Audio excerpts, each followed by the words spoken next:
Okay. And the timer is running, so I know it's actually recording. Excellent. Because that is the worst. I've heard that happen a few times. Yeah. All right, here we go. Welcome to episode 128 of Auto Off Topic. What's up, Brad? Is that Route 128? Not quite. Or the 128? The 128, maybe? So we had that conversation a lot about the and route. Anyway, we have a guest tonight, Andrew, don't we? We do. We do. Waiting on the line is our friend Ron of Radwood fame for driving a car cross country. We'll get into that later. Ron, how you doing tonight? I'm doing great. How are you guys? Excellent. So, you are a West Coast transplant, or East Coast to West Coast transplant.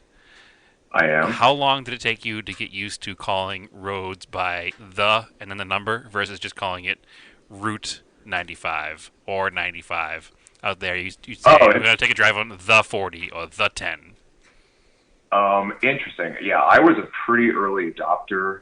I had this real resolve to immerse myself in the custom and the dialect as quickly as possible. So okay.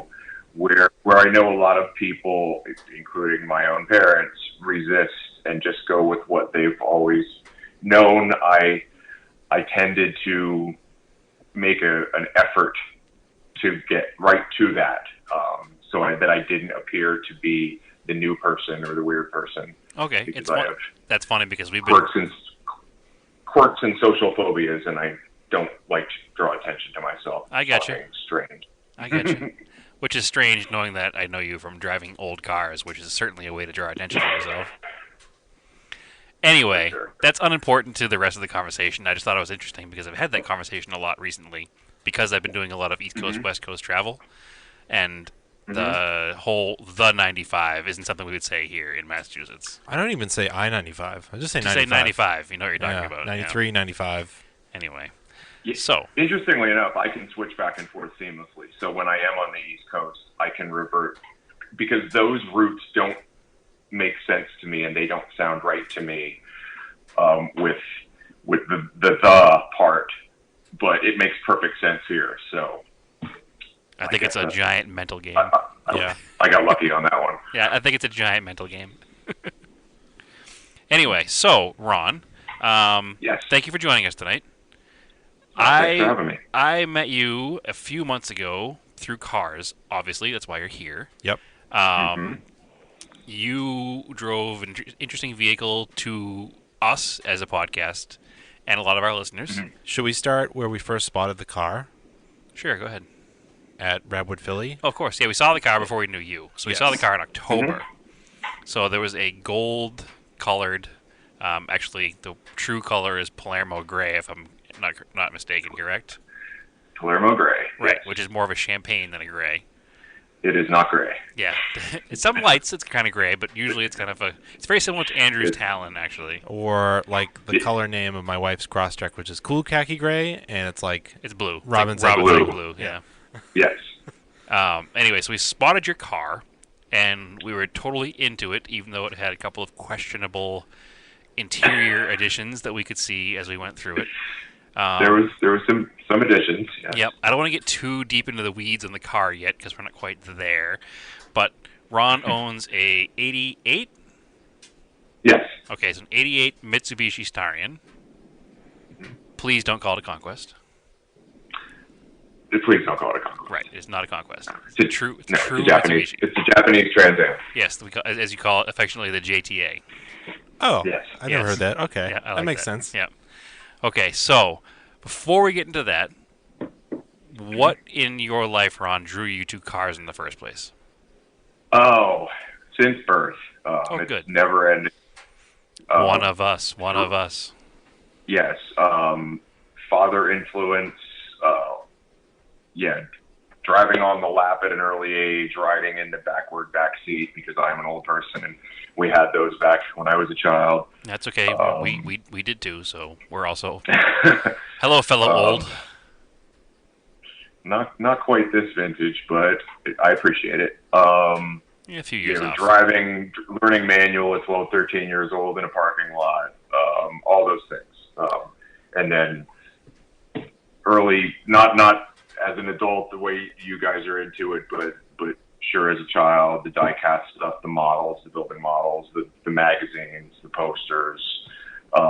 Pretty much it's been a nonstop obsession since I can remember.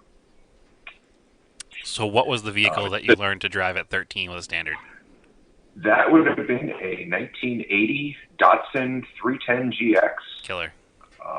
Early front-wheel drive Datsun, Yep. which I think predated the Pulsar in this market.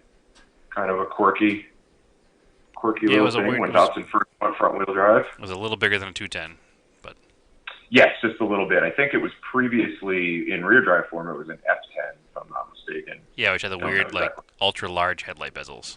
Weird cars. The F10 did, yeah, and then the 310 was a little bit more conventional, two-door hatch looking thing. But that was my dad's car for quite a while when I was a kid. I've always liked the F10. It's kind of an unloved but interesting car. Yeah, I love all those old Datsuns. A lot of my old family members, uncles and aunts and whatnot had B210s and whatever X10 wagons of the day. So always dug those. So, as a car guy, every car guy has usually a pretty interesting car history. You've had way more cars than we have time to talk about, but what are some of your highlight cars, like your first car, and then some stuff you've had in between? Oh, all right. First car, I guess you can relate to this a little bit. 1971 Oldsmobile Cutlass S. Yes, I can.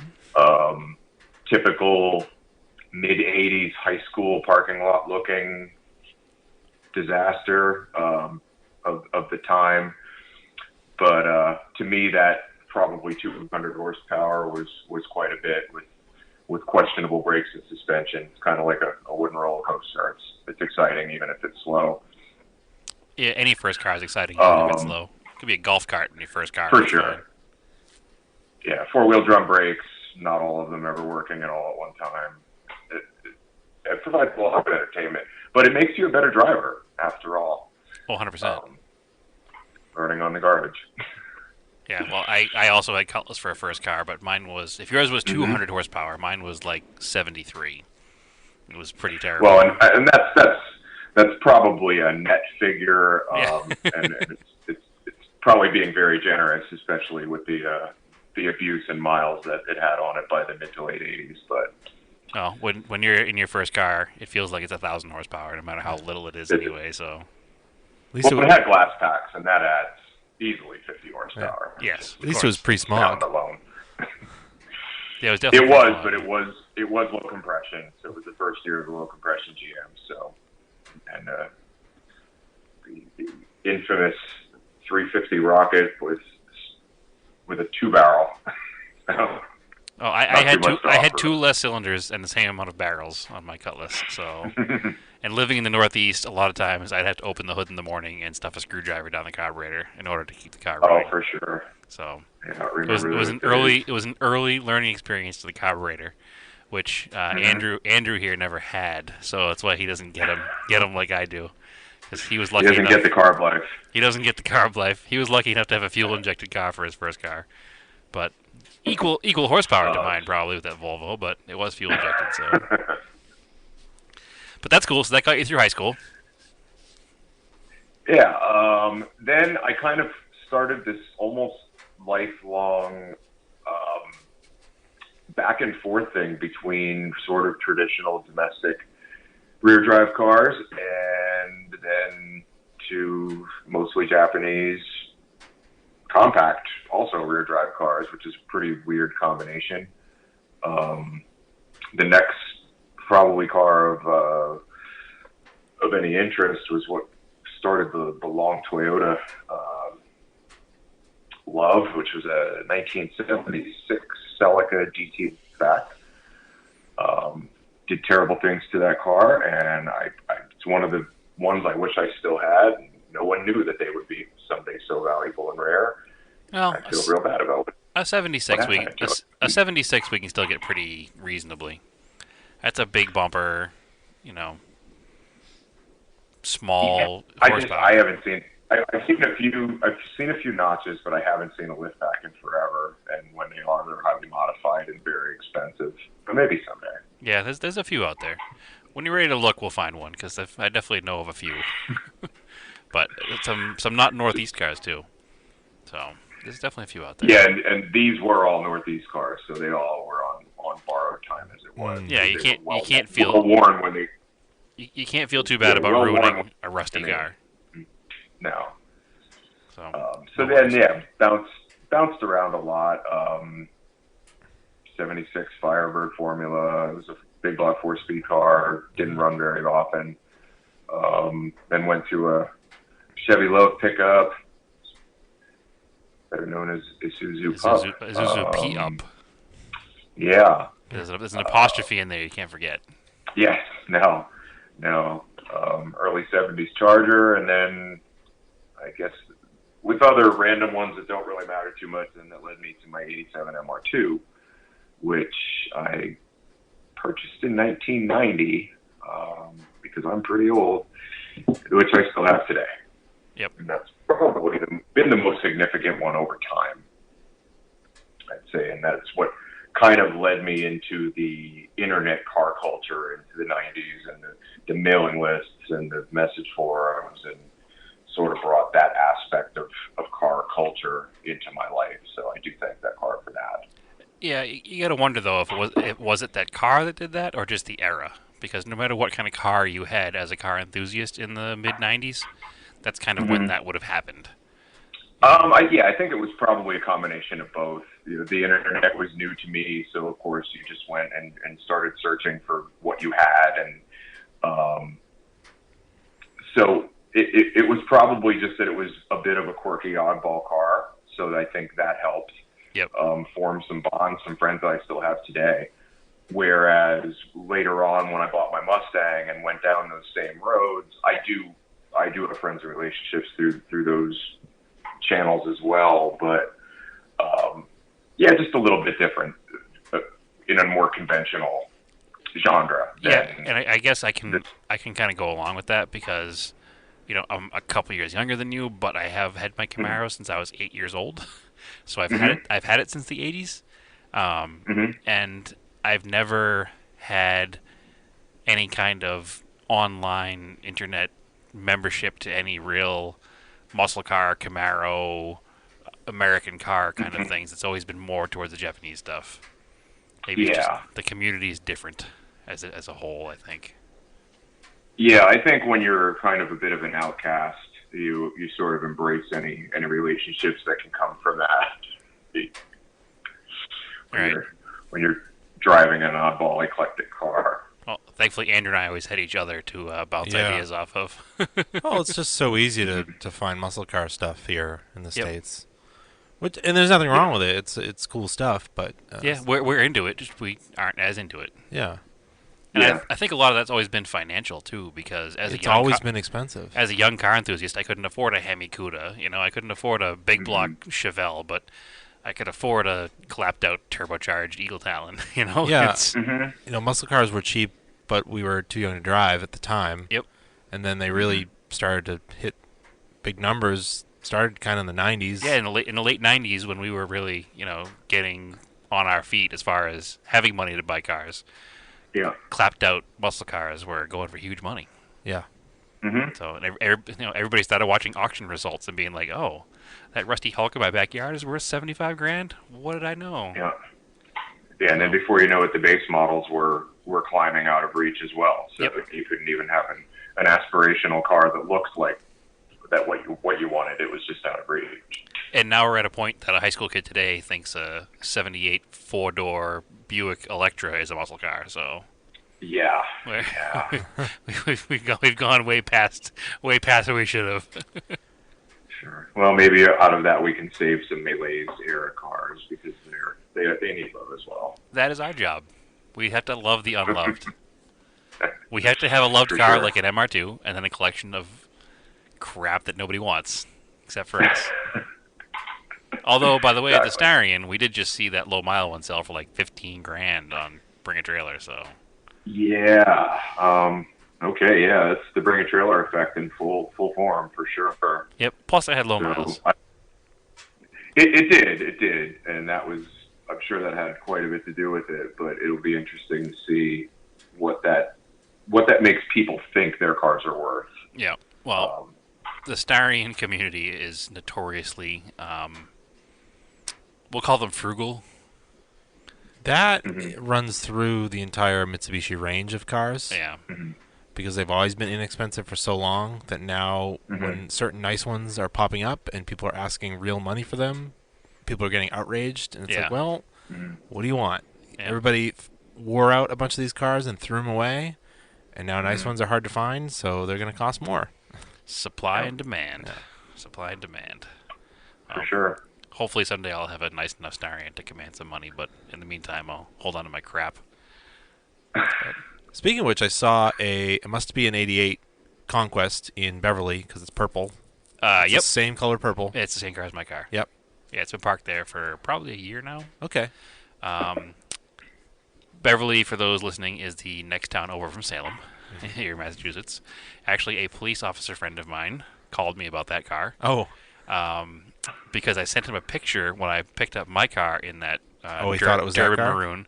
He goes, "Oh, you got the car from Beverly," and I was like, "Nope, I don't know what you're talking about." He went over and knocked on the guy's door. Yep. And apparently, the car belongs to a 15-year-old. Okay. And the father and son are restoring the car together. So. Oh, that's cool. Yeah, I don't want to take that away from them. No, I don't want to take that away from them. So we'll let them keep that At one. least somebody's doing something with it. Yeah, exactly. So that's what the car's doing. Fair enough. Anyway. But yeah, no, that made me kind of happy to see that there is somebody young who's still into it a little bit. Somebody who knows what Starion is. He probably knows from Forza, but that's fine. That's what those games are for, right? Yep. Teaching car history. From somewhere. Yeah, well, that's how we got into foreign cars probably, because we're of the Gran Turismo generation. So I was raised by an American car family. And most kids know what a GTR is. That's 100% why they even sell them here. That's why they sell WRXs here, you know? Oh, for sure, exactly. Yeah.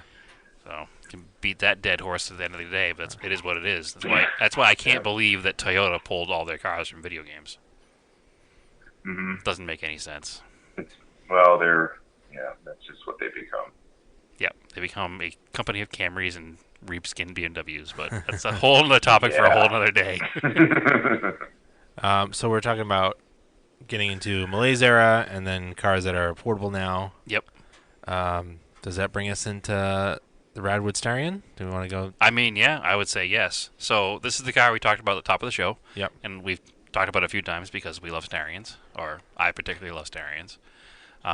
We all love Starions, but I've been obsessed for a long time. We saw the car in Philadelphia. I think, Andrew, you even took pictures of it. I have a picture of it, yeah. Excellent. So I'll post it. Yeah, I'll have to post a picture of your car from when you first bought it so that people can see what it was and where it's become. Actually, it looks pretty much the same on the outside. It was really clean on the outside, yeah. I think.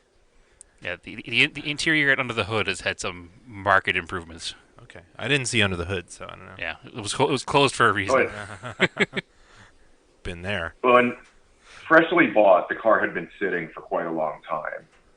And we cleaned it as well as we could with a day to prepare from when I bought it. So before we get too deep into that part of the story, sure. You came to Radwood, Philadelphia. Yes. You live in Phoenix, Arizona. I do. You didn't have a car at Philadelphia to bring to Philadelphia, so you did what any reasonable human being would do, and you bought a car on the East Coast to bring to the car show. Pretty reasonable. Right. So, what was the reasoning for you to even think that was a good idea? Was there a plan over beers? Was it a dream in the middle of the night? Like what? It all starts with beers. So this started probably years ago, likely over beers, where I had driven across the country a few times, partially in the course of moving here and moving some of my cars here. And I had done kind of a bonsai run with the MR2 when I moved it. Because you moved from eastern Pennsylvania, correct? From Pennsylvania, eastern Pennsylvania. So I had moved that car in a non-stop cannonball style drive, and I'd done this, then repeated this a few times over the years in various larger, uninteresting vehicles, and I had come up with this idea where wouldn't it be fun to fly to the East Coast where I know people and I have at least a home base and I can have a place to stay, buy some cheap ratty car on Craigslist, do minimal improvements to it, and then immediately drive it across the country. I always try to take a different route every time I cross the country. And then bring it back here and try to sell it for what I paid for it, and just in the hopes of just breaking even and doing this just for the cost of gas and get a fun story out of it. So that was that side of it. The second side was last year when Radwood 2 happened in LA. I had found out about it just at the very last minute when it was just about too late to get there, even from Phoenix. We considered a last minute trek, but there was no way to get cars there. So then it became a thing of, well, if this happens again next year, we will certainly do this because these are my people. I own these cars. I have the BMX bike from when I was a child, when I was 14, still have that. So I live this. This is obviously a good fit. I may have to let you borrow my ultra rare Starion fitment Thule rack so you can bring your bike to the next Radwood. Ooh, yeah. That was kind of the original thing, is that if when we went this year to LA, had not all this other stuff happened, that we would take a few cars and I'd get the bike. And I've been kind of working on a restoration of that. Just needs to be reassembled now, like so many other things in our lives. And then I would then take the bike and have that there as well. So when Philly was announced, my wife is very codependent in these ventures. So there was this idea we came up with, well, we'll go visit some people. We haven't been there in a while. We didn't live too far from Philadelphia, so that's a nice, easy drive. And we'll go check out this cool event ahead of going to LA.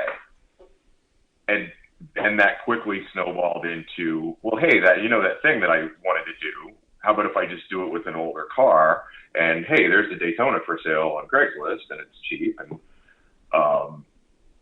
it sort of snowballed. I actually tried to buy a few cars in advance, but typical sketchy Craigslist people, they don't respond, and especially when you're cross country. Yeah.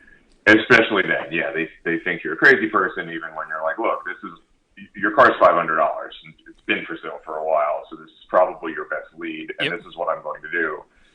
But none of that panned out. Again, my wife's a bit codependent, so she started casually searching through the old eBay, and she came across this car. This is my wife, Nanette, who you've met. I have. She came across this car initially. An enabler of the highest degree. Very much an enabler, yeah. So she presented this to me of, hey, you've always talked about these cars. You've always said you wish you would have had one of these cars. And here's one of these cars. And I looked at the price, and I'm like, you're a crazy person. I'm looking at $500, and this is not $500. But it kind of just kept going and going. And then one day I decided I'd wait till the very end of the auction and throw in the minimum bid. I was the only bidder, and before you know it, I was day drinking in the pool and had just bought a car. Excellent. So, yeah. Did you have any knowledge of the mechanical maladies that a Starion can bring before you purchased the vehicle? Oh yes, quite a bit. Okay, I have quite a few friends that owned these cars in the 90s when they became, say, affordable for a 20-year-old with their first reasonably decent job. Yep. And most of those ventures ended poorly, as was the case with many of them, which is why the numbers have dwindled as they have. So, I went into this with full knowledge that this could be a difficult experience. An epic disaster. Yeah, but that almost immediately kind of propelled the story that hadn't even begun yet of, well, doesn't this make it more interesting now? Because one of the cars I had looked at on Craigslist was an Integra. It's second gen Integra that was hitting the passenger side. And my thing is, I can bring that back here and I can part it out for more than I paid for it, and the car will run forever hitting the passenger side. But that's not really interesting because, well, it's a Honda. It can't really fail. So, and I never always wanted a second gen Integra, but I always wanted a StarQuest car. So this certainly was a better fit in the end. And it made it, ultimately, to skip ahead a little bit. It did. It did. So we saw the car in Philadelphia. It had a note on it. Do you remember what was on the note? It was more of a. I do. It was more of like the car show sandwich board, but in like loose leaf paper on the dashboard instead of in front of the car. Yeah, it was kind of. I know you often use the Mitsubishi apologist term. It was sort of an apology for the way the car looked, because I just yes, this is freshly bought. Without going out and saying it, I'm kind of apologizing for that. It's not really car show material.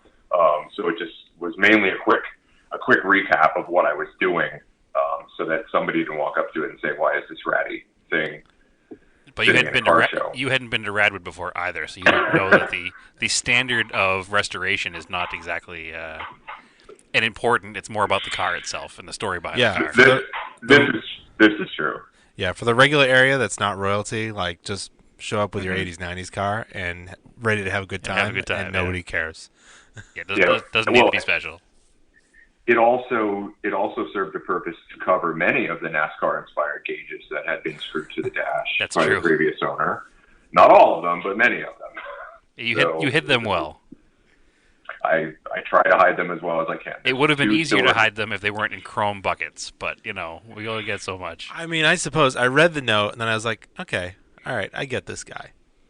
Yeah. I was like, I understand. Well, we were totally down with the story of you driving across country, but we never got a chance to find out who you were that day, because, nobody knew who you were, because you just showed up out of the blue with this car.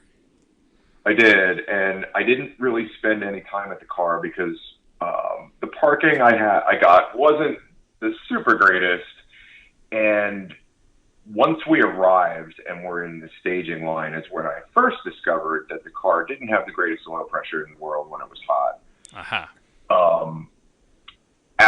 With that discovery being kind of a fresh thing, I got the car parked and I locked the doors and just decided that I wasn't going to let this ruin my day, and I was going to spend the whole day walking around looking at amazing cars and awesome culture and just completely forget about the potential disaster that I had just paid for 2 days prior. Right.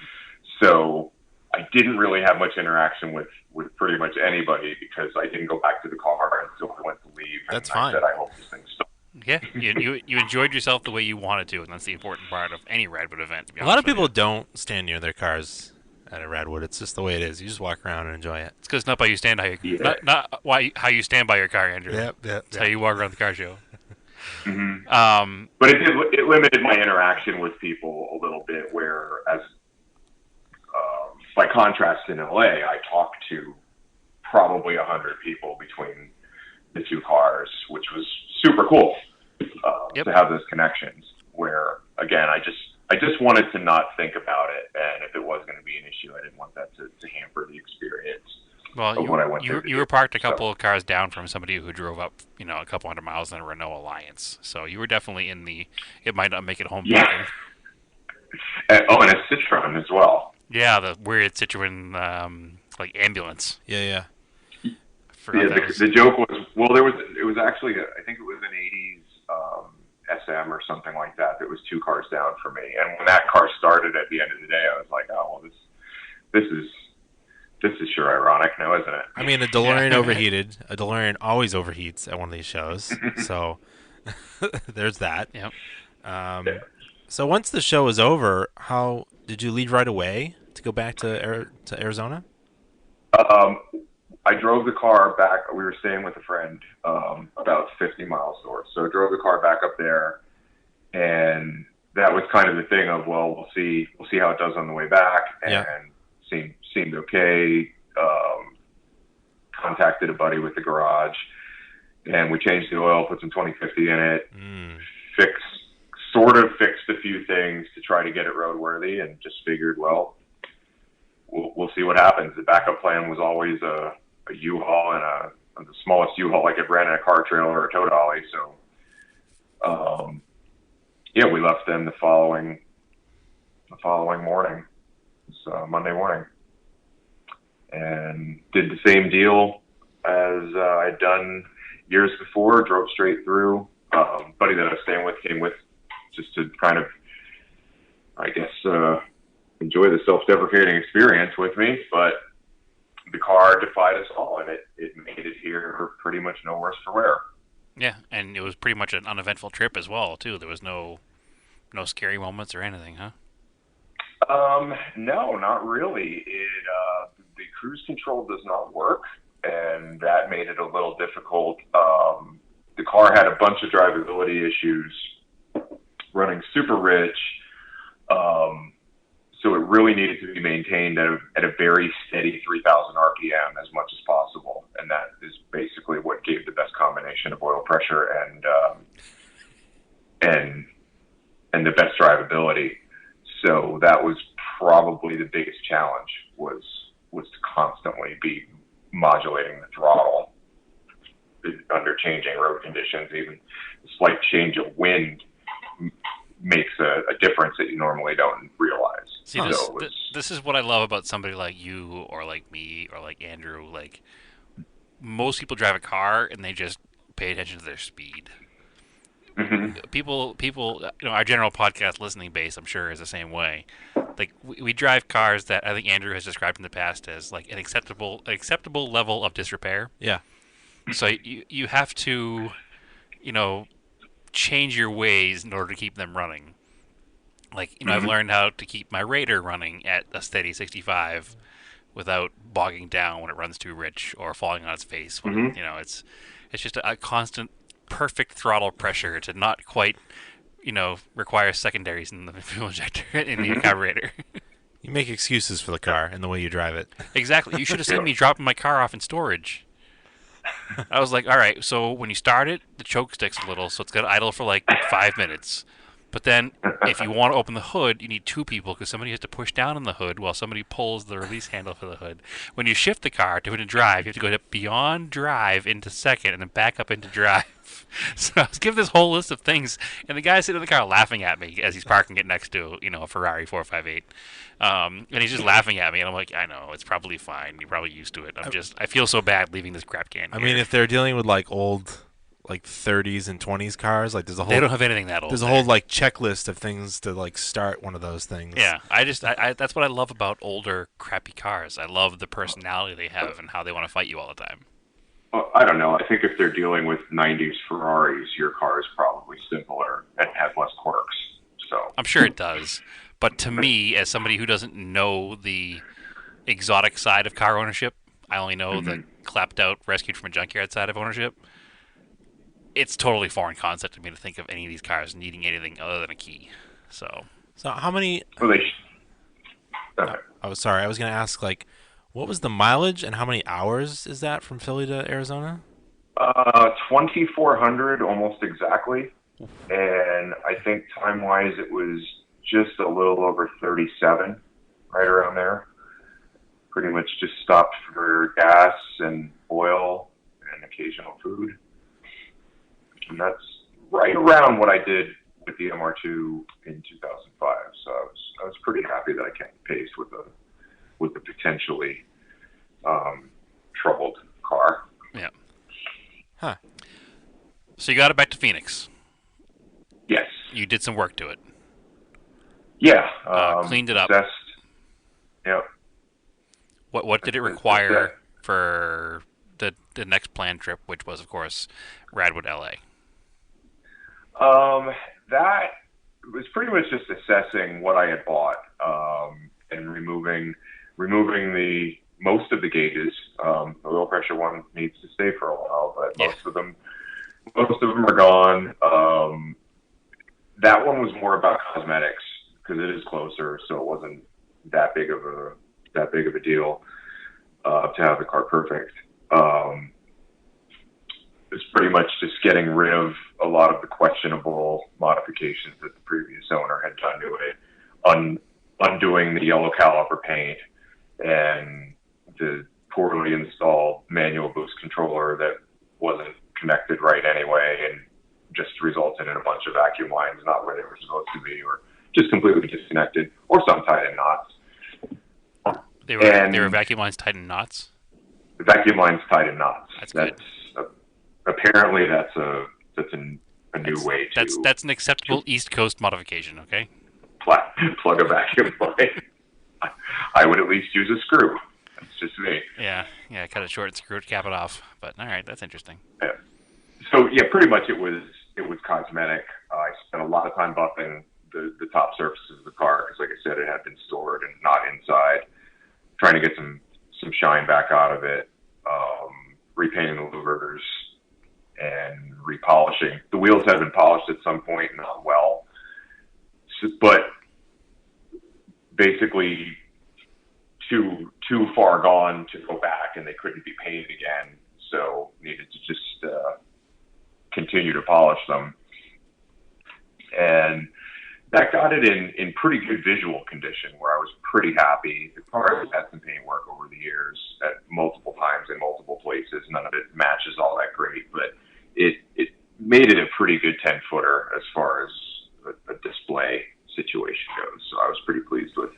Yeah, I know a lot of people have said it's one of the best looking Starions they've seen in a long time. That obviously they didn't get too close, but you know, which is enormously complimentary because yes. I've certainly seen way nicer ones, and that's pretty flattering. I think it also goes to show you how the majority of them are condition wise now. 30 years later, for sure, they're not really clean. But sure. and honestly, you're looking at your car through your eyes. So you know every flaw and you know every little mark on the car, and your car is exceptionally clean looking for that era of a Mitsubishi product. So kudos, it is good looking. Well, thank you, appreciate it. But so then LA was next, and you made it to LA. LA was great. Took the Starion and my wife Nanette's CRX, which she couldn't make it through some work things, but I had a buddy drive that out with us, and she wasn't in LA. She was not. Oh, okay. No. I assume she was because the car was there. No. I had my buddy Aaron. He flew out from Houston to check out Radwood, so he was a co-driver to get that car out there. So that was pretty cool to get both, because that was the original plan, is to take that and the MR2. So when Starion came along and it had a story, it obviously needed to go, but we did want to take the Honda as well. So right, the Honda's also a very clean. The Honda's also a very clean car. So your friend Aaron, who drove the CRX out there, is actually the reason that any of us even know you existed. Actually, that it wasn't. That was my other friend, Mike. Oh, it's Mike. Okay, sorry. Who has the Capri RS. Oh yeah, the Turbo Capri. Yep. Yeah, he's the one that found you guys working at the merch booth. Yeah, he found Naomi working at the merch booth. And he was talking to her about your story about buying the car and going to Radwood, Philly, and driving it home and driving it here. And then Naomi told me about it, and she's like, "Oh, it was a guy with Starion." So immediately my Mitsubishi brain went off, and I had to seek you out and find you and hear the story in person here. So yeah, we can thank Mike for bringing this whole thing together here, but for sure. No, that was pretty cool because I was excited to hear the car was there. I hadn't actually seen it, even though I was parking cars as they pulled in. Directing traffic. I may have directed you where to park, but I was so busy doing it, I didn't even notice I did it. So I didn't even notice the car or notice it was the same car from Philadelphia at first. So cool that he pointed it out, because then, I think you actually got a post on the Radwood official page, and you had some, a little bit of notoriety for doing what you did, which I think is awesome. So which was super cool and super flattering, because it didn't mean that much. I mean, it was cool to me, but it didn't mean that much. But then to see that other people agree with it's nonsense is pretty awesome. Oh, no, the story is cool. It's a lot of work. It made it to LA with, you didn't have to do anything with oil pressure to Like you just drove it as is, or you just threw in like some Lucas Yeah, and. it's been a few oil changes, and the pressure continues to slowly drop at hot, sustained freeway driving. When you were draining the oil, was like bearing material coming out, or?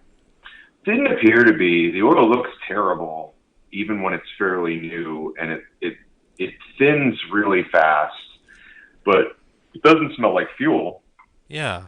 And the level doesn't change. Well, if anything, it goes down with miles. So it's still a bit of a mystery, but it's not. It's certainly getting worse. It's definitely not getting any better, and even more so after this last adventure. Yeah. Which so you made it home from LA, obviously.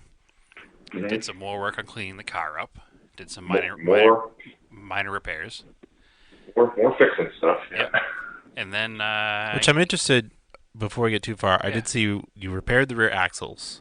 Yep. Which the purple car needs too, but they don't make the boots anymore.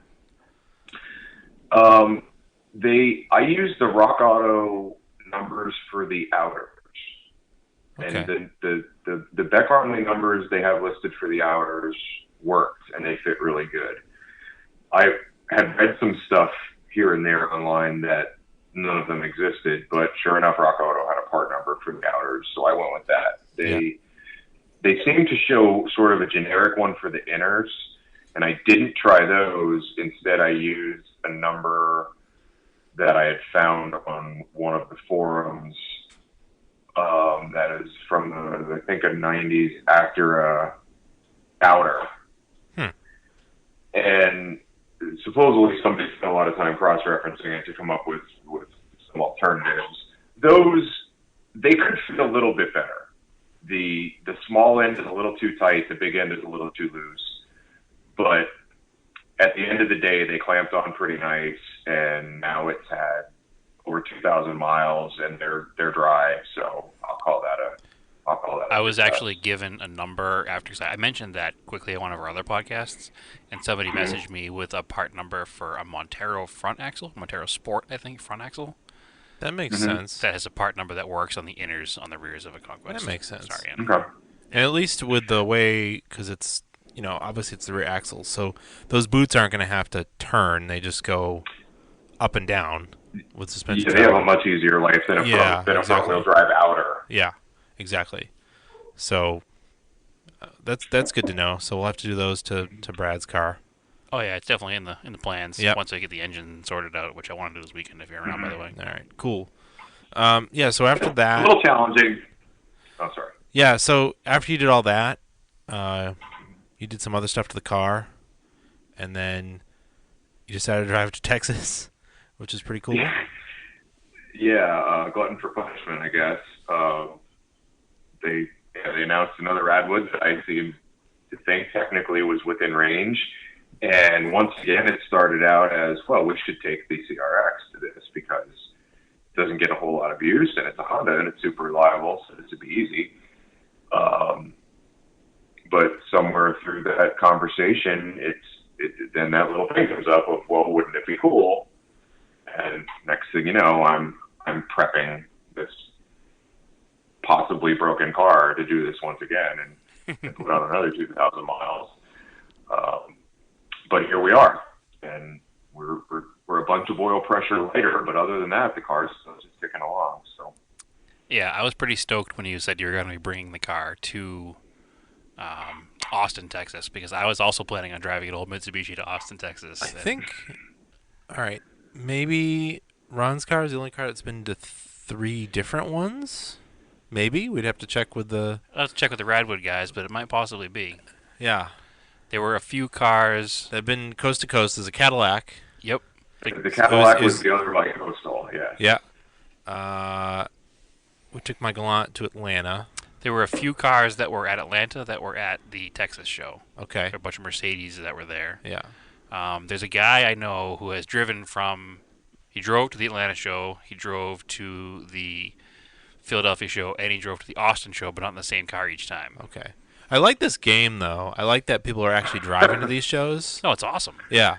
So they're actually using these cars, which is cool. Yeah, which is half of the reason that we like the Radwood era cars, because they're usable vintage cars. You can just drive them anywhere, and they're not sometimes barely, but yeah, well, supposedly you can. Most of the time, they operate normal cars. Yeah, but it makes for an interesting trip because you never know. It does. It's definitely a edge of your seat the whole time. A little bit of anxiety the whole time, because you're in a car that not only is old and could break, but when it does break, it's hard to get parts. The Talon broke in Philly. Yes, it did. And last time I took a road trip in a Starion Conquest, it died in the middle of nowhere. Yeah, by the tail of the dragon. Yep. Way in the middle of the woods, North Carolina. We've told that story. That's our favorite story of changing a alternator. The DPW parking lot.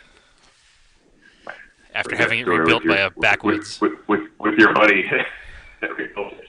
Yeah, the backwoods rebuilder with his interesting political leanings. Yeah. The thing is, when it comes right down to it, all of these cars are old. So you could have the cleanest, most low mileage Honda, and you could still lose a part. A perfectly good appearing Bosch part could fail that would be difficult to get on a 30-year-old car. So it's no matter what, you're still assuming that risk if you're going to do these things. That's half the fun. Yeah. It is. And the Talon in Philly was literally a rubber stopper that pushes the clutch switch. That had I not had it happen before, I would have not known what it was. Right. The car would have been in a tow truck. Jeez. So I'm hoping that my Sapporo will be the same show list that your Starion has made it to, because the car has now been to Philly and Austin. Now it just needs to go to L.A. So now you need L.A. And it'll be in Phoenix next month. So. Yep. Also, thank you in advance for that, too. Certainly, not a problem at all. Yeah, they'll be garage mates for a little while, or at least property mates. I hope you have oil stains. I'll put a pan. I'll put a pan under it. It's fine. No, my phone's epoxied, and I have lots of leaking cars, so it's fine. Yeah. The epoxy floor doesn't care. No, so you successfully made it now to 3. Go ahead. So, sorry. Go ahead. Yeah. I have a Mustang, so I'm good with leaks.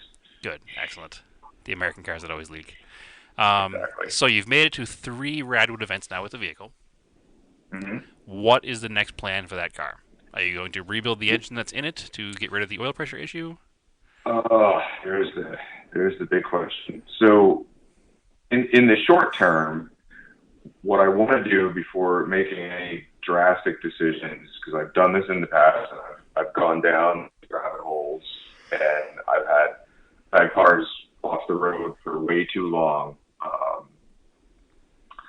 So for right now, I think I just want to kind of use the car and enjoy it a little bit locally. It is grounded to AAA plus range for now, so it's not going further than 100 miles.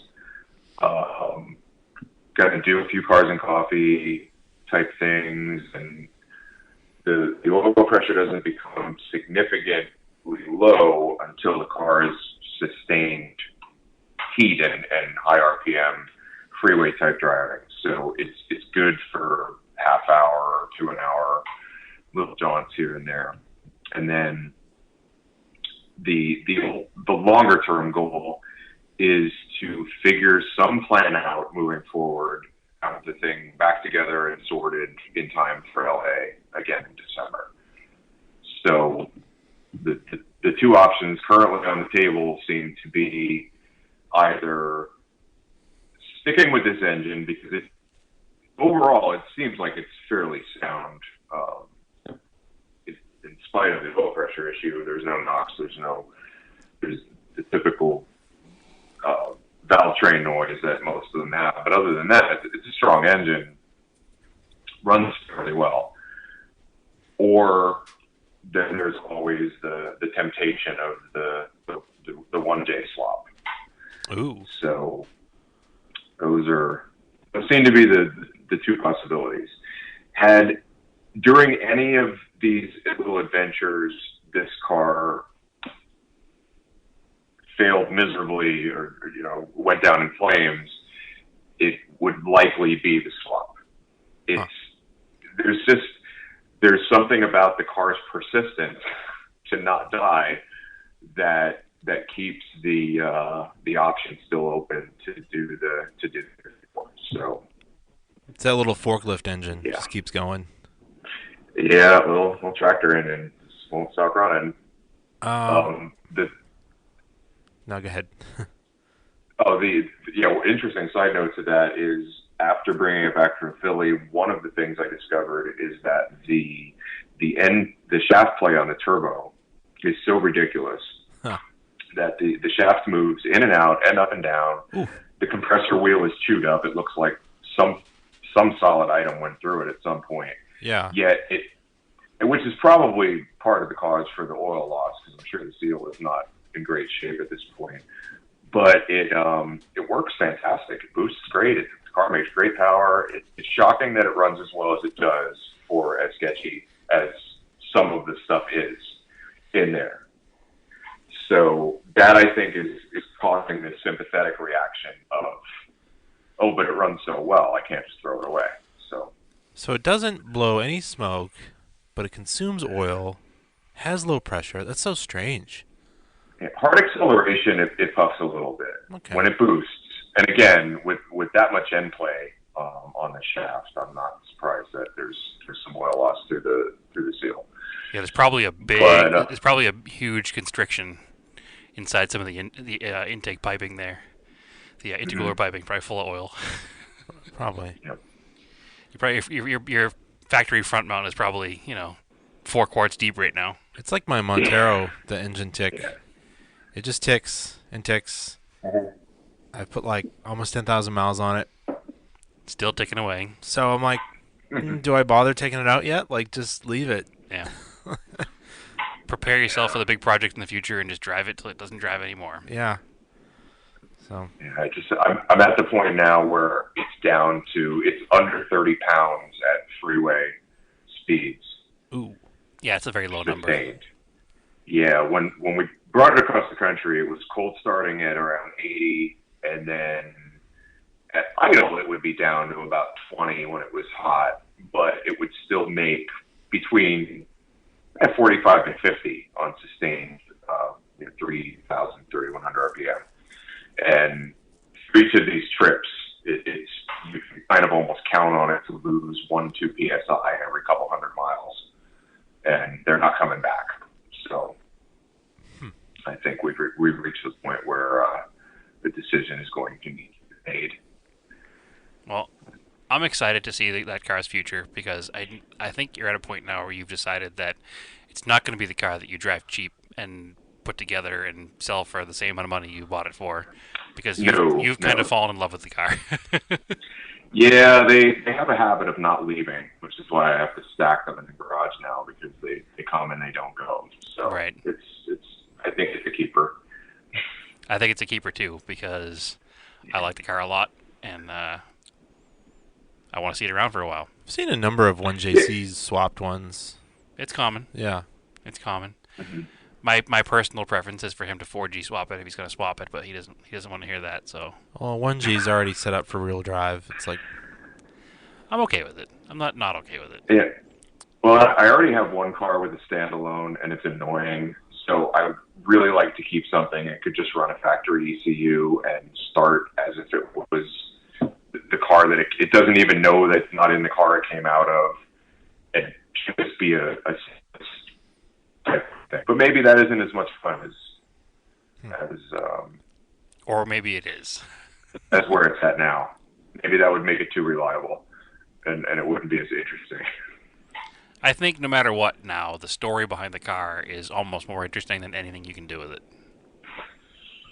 And that's what I really want to continue Yep. to. I want to keep doing events with it and keep putting miles on it, because I'm not really about preserving them for the future. I don't have any desire to cut it up or destroy it, but I don't think they should be that precious. I think they should be driven. And no, that's always been our credo here. Like, a car was built to be driven, drive it.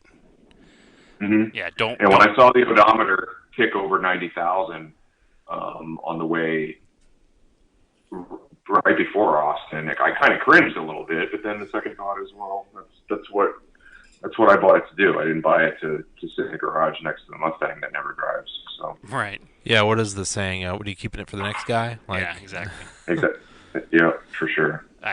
When I bought my Sapporo, it had about 47,000 miles on it, and we tripped over 77 on the trip to Austin. So That's awesome. I've put 30,000 miles in that car in 7 years, and it was or 5 years, however long it's been. 7 years? 7 years? Yeah, I think 2012.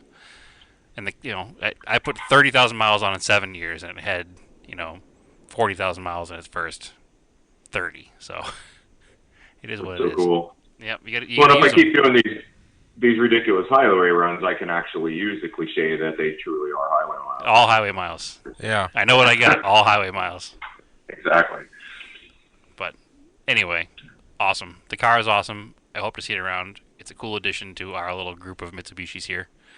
Thanks. Glad to be appreciated. I think we'll have more coverage of it many times in the future, especially when I move out to your area and we do things with the cars together with my Mitsubishis and your Mitsubishi and your other cars and my other cars. But so being in Phoenix, this can only end in tears.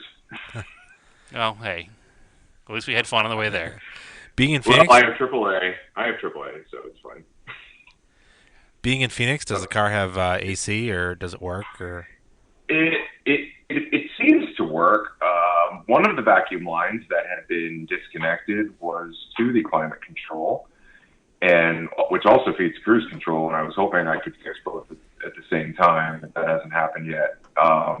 So when I got those fixed recently, I was pretty shocked to see the compressor turn on, and I have no idea what it's charged with or how much of it's in there. There's something in there if it's triggering the compressor. There's enough in there to turn the compressor on, so that was pretty impressive. The kind of crazy futuristic for 1980 primitive for now climate control system, I'm never exactly sure if it works the way it's intended to or not. And that's probably the case with most of them because you're just pushing buttons and you don't really know what it's interpreting that as opposed to sliding a lever or pushing a mechanical button. But the compressor does seem to trigger on when you go below a certain temperature, and it does come on with the defroster as well. So we're just about today started hitting some temperatures where that could be helpful. So yeah, it was 28 degrees today, I think, maybe 25 degrees today. Oh well, Phoenix. That's right too. Yeah. Yeah. I think I misheard you. Did you say 85? Yeah. That's pretty much what I saw. Yeah. It's funny. So just to tell you how unreliable Starion Conquest AC is. Anyway, I've had 5 of these cars, and I have yet to have one with working air conditioning. I feel like it's not common. Unicorn. On East Coast cars to have AC working, old cars? No, because it's not one of those things that gets fixed. Yeah, you don't need it, technically, so people don't fix it out here, because we might have a couple days that are like super hot and you can want AC in your old car, but otherwise you just deal with it. But out west, yeah. The other difference between here and out west is there's way more air conditioning repair shops out west. Yeah. There is. It's a much bigger industry. Although you'd be surprised, you may have seen it in the past, but you'll certainly see it in the future, where if you're stuck on the freeway in the middle of August, you'll be surprised if you start looking around, and we play a little game to pass the time when you're in traffic of just spotting the cars that have the windows rolled down when it's 110. And you just kind of look at them and say, seriously, you couldn't have done whatever it would take to fix that. And these aren't necessarily old, clapped out cars either. Yeah. 20-year-old cars. And chances are some of them are just the effects of the molecular structure of the refrigerant just goes by the O-rings, and they literally do just need a pound to get the compressor to work again. And there's so many people that just sit there and they're suffering. Yeah, that's a terrible place to be. So it happens here too. I feel like when I moved there, I'll be okay with those 110-degree days with the windows down because it'll be new to me. But then after a year or two, I'll be like, I want air conditioning. You adjust. You get a little bit more tolerance for it. But what you do is you lose tolerance going back. So right now, when I go back east, it needs to be under certain conditions and times of the year. Not now. I don't think I could be there right now. No, not now. Not with the dampness. If I can handle the cold, but not the damp. If I bought you a ticket to come out here right now, you wouldn't take it. That depends if there was an adventure involved.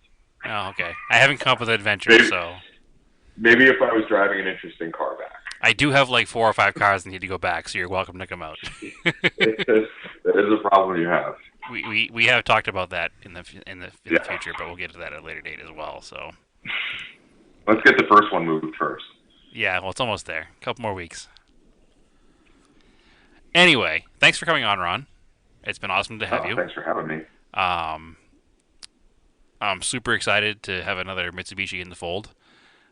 Super excited to see what kind of stuff we can do in the future as far as some auto off-topic stuff with you and us and everybody, and just have some more adventures await. So more Radwoods, more cars, more West Coast car events, more everything. We have a lot to experience. So I'll be living there. Andrew will have to come visit, and you live there, so it'll be easy. For sure. So, and I have a whole network of vintage Mitsubishi people out there now, so I have some more people you need to meet that are in the game too. Mm-hmm. Awesome. So, yeah. But we got... Ron doesn't own a Montero yet. That's part of the trifecta. But he does own an FJ. Okay. So, all right. Ooh. Yeah. So he's like our West Coast Jordan. He has the reliable new SUV to save our asses when we break. Okay. Yeah. It has pulled out some Jeeps, so yeah. There is that. Yeah. Oh, we've been joking about getting our friend Jordan's Xterra, like kill stickers with the shape of a Montero for all the Monteros he's pulled out of the mud. So, and it's mostly not due to Monteros being bad; it's due to those particular Monteros being broken. But regardless, life goes on. But again, thank you for coming on, Ron.